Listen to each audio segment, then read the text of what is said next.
Okay, now I'd like to introduce the research of this individual, Gunnar Heinzen, or Gunnar Heinzen, and he talks about catastrophe and chronology, which are two subjects I enjoy researching myself, but his focus is in the first millennium AD. Now, I came across this a link to a video of his on stolenhistory.net. Thanks to whoever posted that. I appreciate that. But he has a video that I'll leave a link to, and it's maybe a slightly over an hour long. And he has so much material that it'll be impossible for me to encapsulate all of it. But the basic premise of his work is and research, especially into the chronology of the first millennium. His basic premise is that the first 200 to 300 years of the first millennium AD, there's reality to those, but the next, roughly speaking, 700 years or so are phantom years. They didn't actually happen, and there's various techniques that our controllers have sort of employed to stretch the timeline, and we're gonna talk about some of those. But what I want to do is just give you a brief snapshot into some of the examples he gives and talks about. And if you're interested, I'll leave a bunch of links and you can investigate further. But let's start in Rome. Now, again, his concept is that the first, roughly speaking, I think he's pretty exact with it. I think he usually says like the first 230 years there's reality to those, but the next 700 are fictitious. So when he started looking at what was happening in Rome itself during this 700 years after the first 230, he realized like no apartments were being built in Rome for this 700 years. No latrines were being built in Rome for this 700 years. No aqueducts were being built in Rome for this period of time of 700 years. And in addition to, we mentioned the residential quarters, latrines, aqueducts. In addition to that, no sewers, roads, ports. He threw in bakeries. Basically, nothing is being built within Rome itself during this period of time of, roughly speaking, 700 years. And he just cites different excuses given, like why didn't the emperors build? Why wouldn't the senatorial class build? Like, why didn't the aristocracy build? Like the elite, how come they're not building? Like no one's building anything. But the one thing that is being built during this 700-year stretch within Rome are churches. Now, again, what we're told, these churches that are built like in the 4th and 5th centuries, we're told that they're designed to look like these 300-year older basilicas of antiquity, the first 300 years. So they're dated 4th, 5th, 6th century, but they look just like the basilicas of the first 3 centuries. And then if you go into the 300 years after that to the early medieval period, again, these churches, basilicas, they look like the churches and basilicas of the first 3 centuries once again. So it's just, I believe his point is that this is just a means of extending the timeline. And his view, and I tend to agree, is that these churches were all built at the same time during the first 230 years or so of the first millennium. Now, and again, just one example here, this church, Santa Maria, it was built, I believe, in the 5th century, yeah. And it's a beautiful church. And when you go on the Wikipedia and start reading on it, one scholar talked about it saying it so closely resembles a 2nd century imperial basilica that it has sometimes been thought to have been adapted from a basilica for use as a Christian church. So he's just noting, yeah, it looks just like a 2nd century imperial basilica.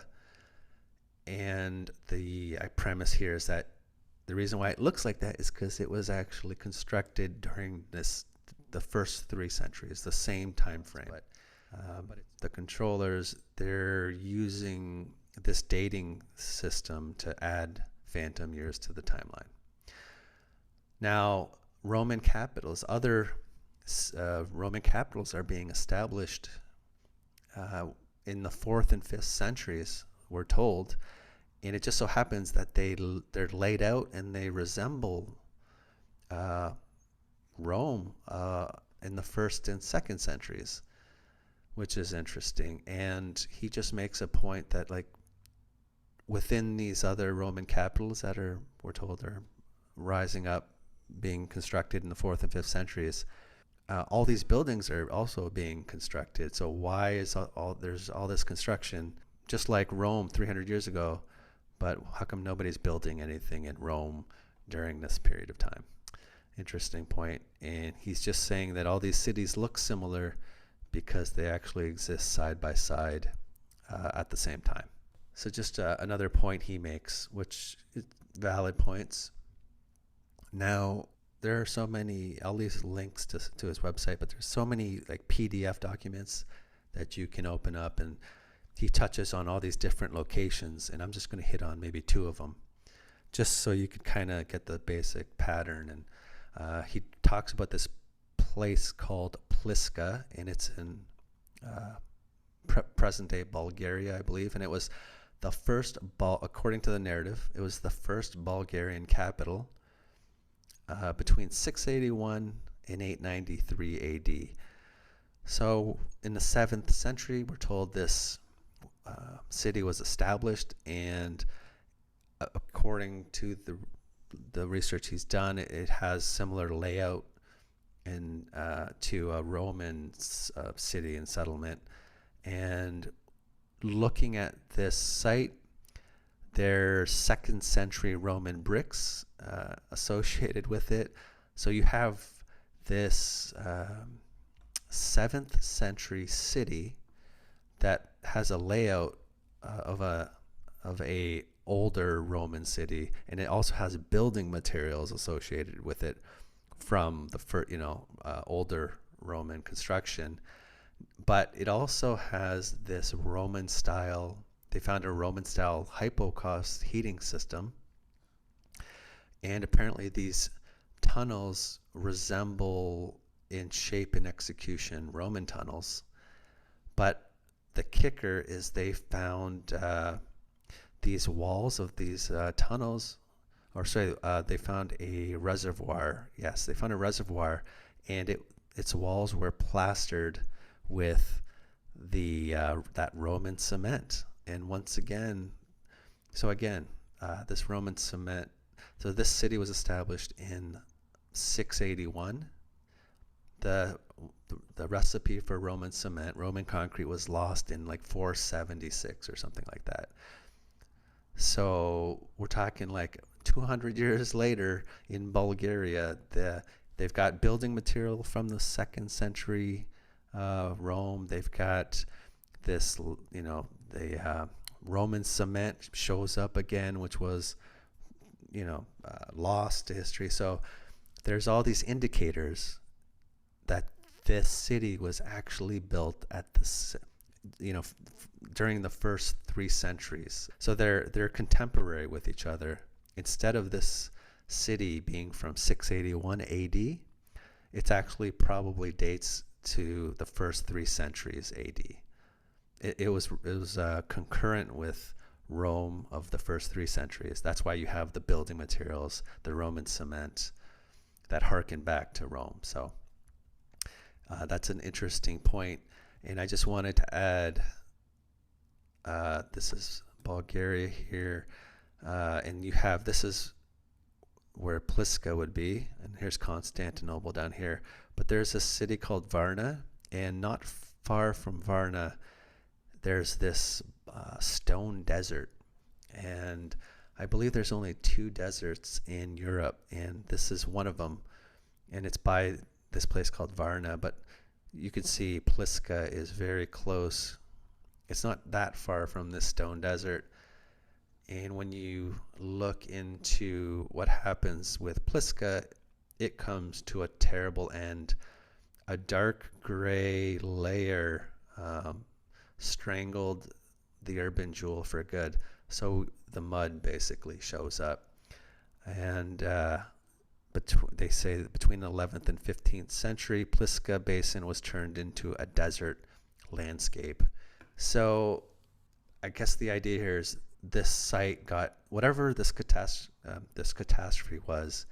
It hit Pliska, this Bulgarian city, we're told. It hit it at the same time as whatever hit Rome did. Interesting stuff. Now, just one more example. Let's go to Northern Europe and look at the Vikings, because the Viking Age, roughly close to almost 300 years, not quite, but 250 or so. But they place the Viking Age during the later portion of the first millennium. Now, in his research, he's just looking at it, asking some pointed questions like, why did these Scandinavian raiders waste the first 700 years of the first millennium before they could finally bring themselves to build ports and use sails? It is an interesting question, because he just points out, we know that there was Roman settlements all throughout England, the UK. So how could they reach England but not the neighboring Scandinavia? So when he's just comparing these 2nd century Roman square sail trading vessels compared to what we're told are 10th century Viking square sail trading vessels.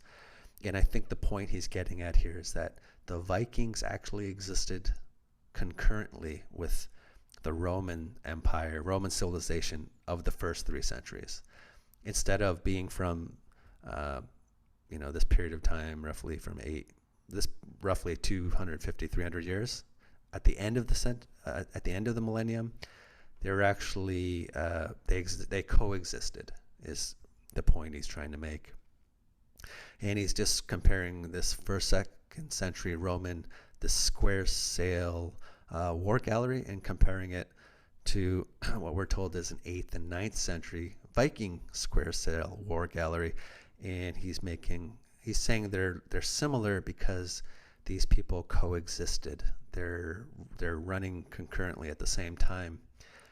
And he also notes that you find a lot of 2nd century Roman coins in a lot of these Viking settlements, and you find a lot of these low value coins.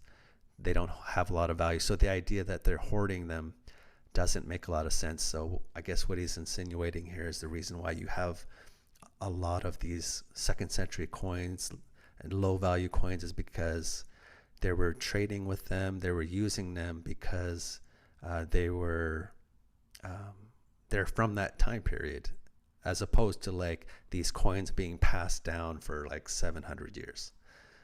And so they find a lot of artifacts from the first 3 centuries in these Viking sites. They also find this Roman Millefiori glass, this 1st century Roman glass. They find it in what we're told are these 8th century Viking sites. They're running at the same time. That's why they have all these artifacts and coins. A lot of these Viking settlements, just like Pliska, that get buried under soil, layers of earth, and they get abandoned. And this is just one called Truso in Poland, and there's another one in Norway. But so we're given all different times for these places, existing, and then there's some disaster that befalls them and they get abandoned. But what he's saying is that the catastrophe that affected Rome also affected Pliska in Bulgaria, and it also affected these Viking sites. And these Viking sites and Pliska and Rome, they are all concurrent with each other. and they're not like 700 years apart. So they've inserted phantom years, and he's got a lot to say about a lot of other things. And he talks about the Anglo-Saxons and Constantinople, the Middle East. He just goes into a lot of different things. So I'll leave some links. And again, this is what I've just shared is a fraction. I didn't even cover like some of the more impressive points, but I'm trying to give you a basic feel for what is being proposed.